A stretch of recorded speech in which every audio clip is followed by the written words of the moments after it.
Okay, let's dive right into this explainer. Today, we're unpacking something absolutely crucial: how to transform your therapeutic practice into a truly, deeply inclusive space. Because every single client brings a completely unique life story through your door.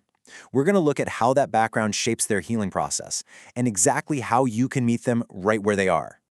To kick things off, I want you to think about a question that kind of challenges everything we've traditionally been taught about patient care. Who really determines if your therapy room is culturally safe? We often think, well, hey, I'm providing a safe space, so it's safe, right? But the groundbreaking truth here is that safety is determined entirely by the client. It literally doesn't matter how respectful we think we're being. If the client feels dismissed, that environment is simply not culturally safe. Section 1. Rethinking Culture and Diversity. Let's move to our first core concept. When we define culture, it's really helpful to picture a giant iceberg. Nationality? That's just the visible tip. Underneath lies this massive, complex foundation of lived experiences and beliefs that heavily influences how people communicate, how they make decisions, and how they view the whole world.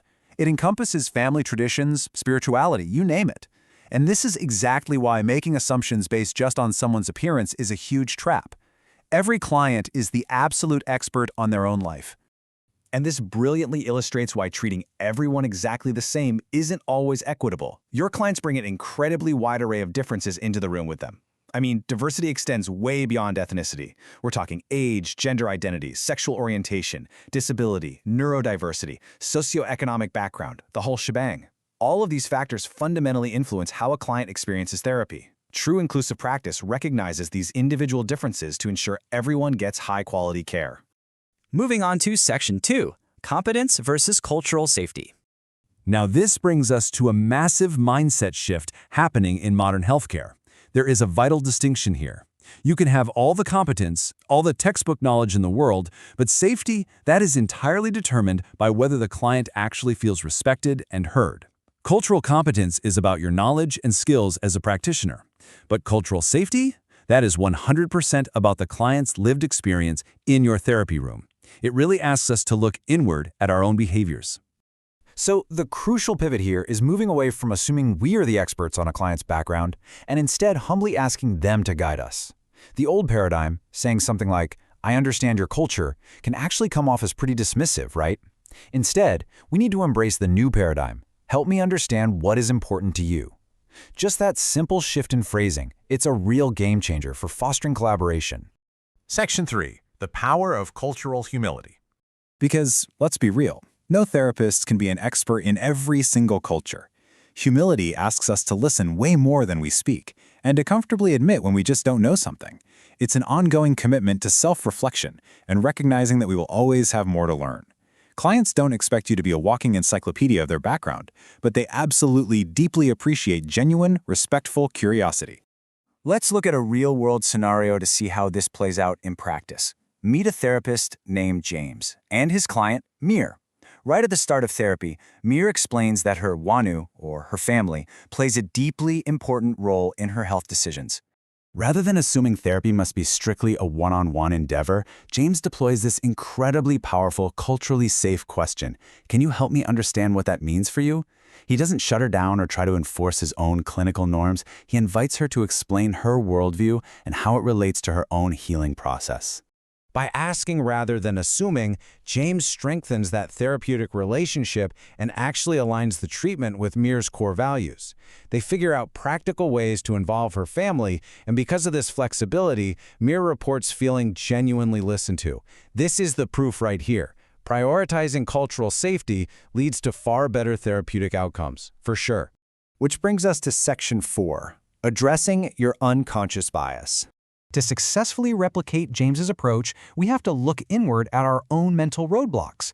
We all have automatic assumptions forged by our upbringing. Yes, even if we swear we don't. And they become a real problem when they start quietly influencing our clinical judgment. Unconscious bias happens completely outside our awareness. It could be a snap judgment about a client's motivation or their willingness to engage. Having biases just makes you human, but letting them dictate your quality of care? Well, that's a professional hazard. Reflective practitioners constantly check their biases by pausing to ask themselves this exact question. Am I making assumptions, or am I responding to what this client has actually told me? Awareness is literally the ultimate antidote here. By actively questioning your automatic thoughts, you drastically reduce the impact of bias on your daily clinical practice. Section 5. Putting inclusion into practice. Now that we've covered the mindset, let's explore how to practically manifest this in your day-to-day work. The goal isn't to use absolutely perfect language 100% of the time. The goal is flexibility. Inclusive communication starts with fundamental respect, using preferred names and pronouns, avoiding stereotypes, and actively inviting questions. It means checking your understanding rather than guessing, and adapting to entirely different communication styles. Basically, it's all about building trust. And remember, inclusivity begins long before the actual session starts. Clients often decide if they belong based on their very first interactions with your practice. Think about the whole patient journey: the language on your website, the accessibility of your booking system, even the setup of your waiting area. If a client sees respectful, non-discriminatory policies before they even meet you, you have already laid a massive groundwork for safety. Finally, Section 6, Becoming a Reflective Practitioner. As we wrap up this explainer, I want to leave you with a final thought on long-term growth. Cultural safety is not achieved by just checking off a one-time training course. You can't just take a seminar and declare, hey, I'm culturally safe forever now. It is an ongoing, lifelong process of deep reflection. You are embarking on a continuous journey of remaining open to feedback and constantly evaluating how you can improve for the very next session. So, as you head into your next appointment, I want you to keep this single, powerful question at the forefront of your mind. Did you make any assumptions today? And more importantly, who paid the price for those assumptions? Challenge yourself to stay relentlessly curious and watch how it transforms your practice. Thanks for joining me for this explainer. I'll catch you in the next one.